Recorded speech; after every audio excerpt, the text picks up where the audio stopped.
My first passion is teaching. My second passion, however, is food. I love to eat food, look at food, cook food, and discover new foods. Being in China, I have had many opportunities to expand my horizons. However, I've had difficulty making and ordering Chinese food because I don't know the different ways to cook it or the names that many of the foods or dishes have. After talking to some of my Chinese friends and students, I realized that they had a desire to also learn about Western cuisine. I was informed that their lack of knowledge concerning food was a hindrance in their travels abroad. When they traveled to Western countries, it was difficult for them to truly experience the culture because they did not know what many foods were, much less the English names for the foods or how to order them. I was often asked to help explain different Western meals and foods and to teach them how to say the names and order the food. Seeing this as an opportunity for a community service project, I decided to meet in small groups to introduce the world of Western cuisine, vocabulary, and dialogues. I also created a food unit to introduce to my classroom students. I introduced them to the world of cooking, menus, and restaurants. Here is my project, A World of Food.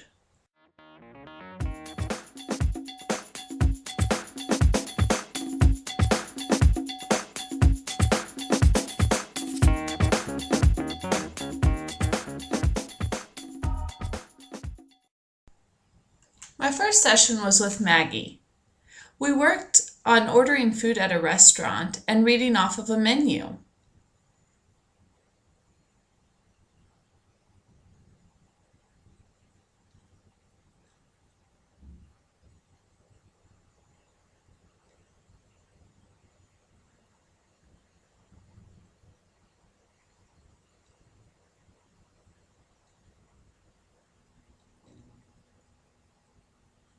We also created her favorite meal by reading a recipe, and I taught her the English words for the foods that we use.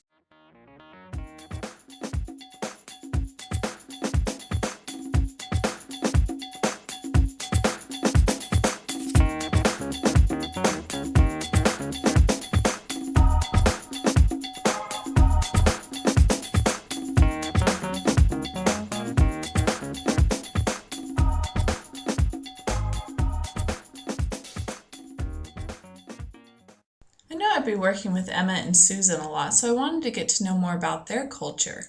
So I went to a Chinese restaurant with them and learned all about the food they eat. And I also taught them the English equivalents to the names of some of the foods.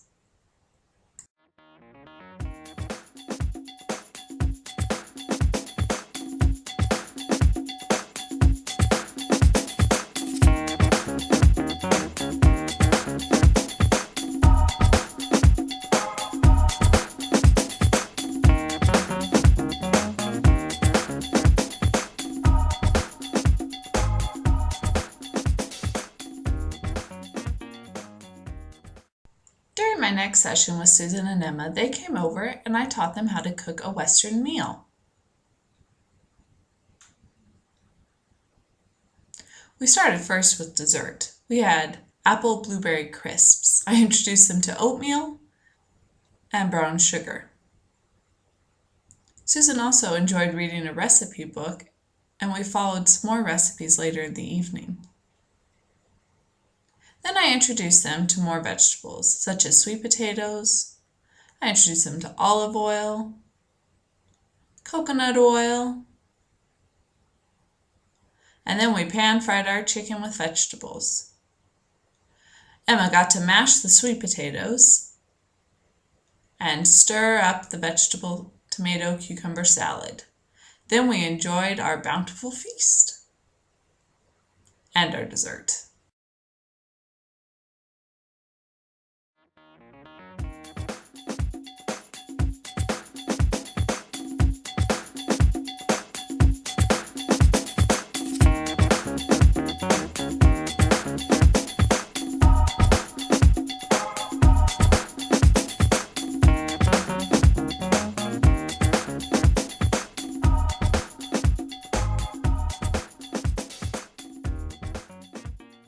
The next session was with a group of teacher assistants from the school that I work at.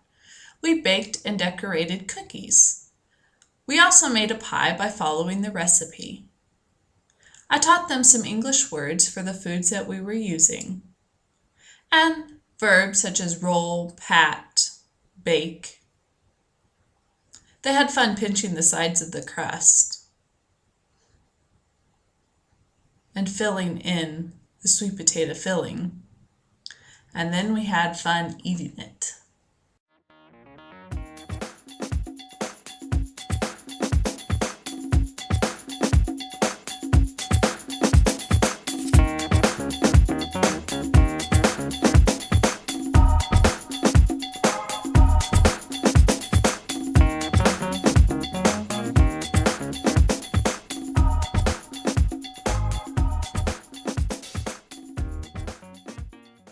The next session was with the same group of TAs, but this time I went to their house to learn how to make Chinese food. This was to help me learn more about the culture to whom I was teaching and more about their foods. I also taught them the English words for the foods we were using and the skills and techniques in the kitchen that we were using. We made dumplings and kimbap, which is like a Chinese California roll.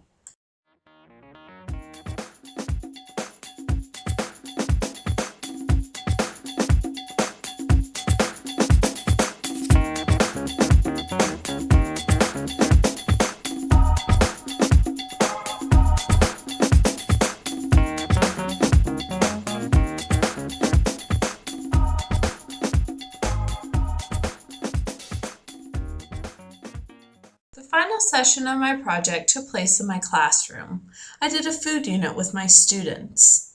I introduced them to some Western foods and we reviewed the names.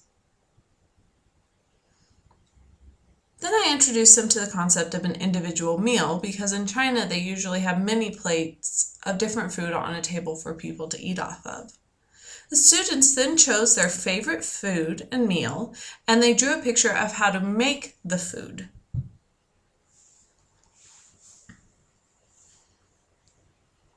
I then introduced the verbs that are used in cooking, such as slice, bake, grate, boil, steam, grill. The students added these verbs to their dictionary books. They drew a picture and wrote the words. Here's an example of a student's book. Then each student created a recipe for their favorite meal using the verbs that they had recently learned.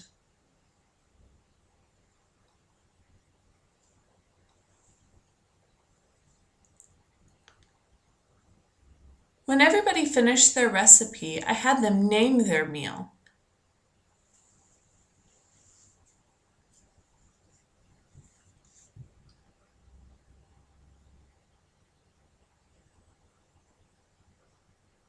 After they each named their meal, we wrote a restaurant menu using the names they gave me, and they got to pick their prices. Then the students practiced ordering food from the menu.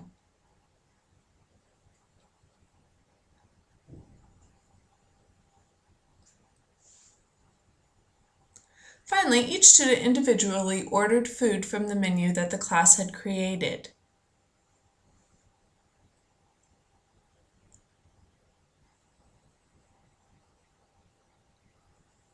They were assessed for their appropriate use of verbs in their ordering and in their writing. This is an example of the menu.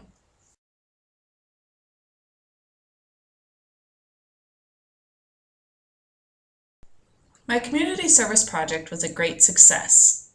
I probably learned more than my students did. There was, however, one obstacle that was pretty hard to overcome. There are a lot of foods in China that I just didn't know what they were or how to use them in cooking, so I had to do quite a bit of research to discover that.